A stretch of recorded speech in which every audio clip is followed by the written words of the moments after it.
Hello, welcome or welcome back. We're switching over to the plant-based numbs channel for some salt roasted beets.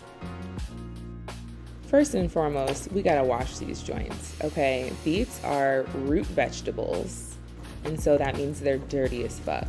So really take your time and get in there. Then we're gonna cut off the tops and the bottoms, a moment for their beauty, okay? Golden beets, top tier. We are going to line a baking sheet with parchment paper and put some little mounds of coarse kosher sea salt on the baking sheet, and then place the beets on the mounds with the wider side facing down. Then I pop those bad boys in the oven for about an hour to an hour and a half, temperature being 325. I typically get a little impatient and turn the temperature up to 340, but don't be like me. Slow roast it, take your time. You will know they're done because they will start bubbling at the top. Very caramelized bubble going on. And once they have completely cooled from the oven, they will start to shrivel. Then you can peel them. It's pretty effortless. It almost is like a blister. I personally, and maybe oddly, find it really satisfying peeling golden beets, but if you make these, you'll have to let me know how you feel about this part of the process. And once again, a moment for their beauty, okay? We're gonna slice them up as thin as possible, or if you like them thick, you can slice them thick. I find that it's easier to slice them thin so that when it's in the marinade, it really penetrates better, but it could penetrate thick. Gorgeous, gorgeous, gorgeous, gorgeous, gorgeous, just gorgeous. Okay, the marinade mixture is going to be a little bit of salt, a little bit of pepper, some dill, or any herb that you want to use, some rice vinegar, or also any acid that you want to use, some extra virgin olive oil or any fat that you want to use, and then I just mix it all up.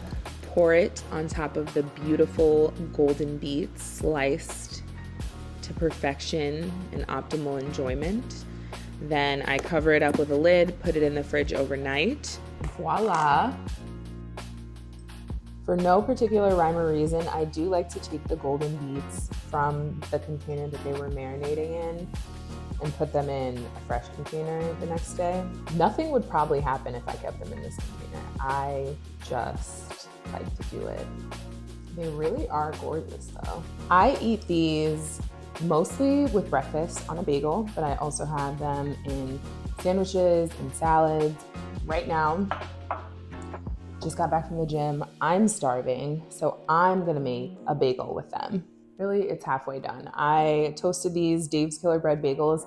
If you're not hip to Dave's Killer Bread, get hip because there's like 10 grams of protein in a bagel. And when you say to yourself, protein bagel, I recognize that doesn't sound great. I wouldn't have been turned on by the verbiage protein bagel either. However, they're delicious. It's not like a protein shake where you can have, an aftertaste in your mouth, but it is simply just bread that happens to have 10 grams of protein. And when you're plant-based, I try to get my boosts in anywhere I can. So protein shakes, bread, snacks. I am more of a snacker than a full meal girl, unfortunately. I'm trying to change my ways.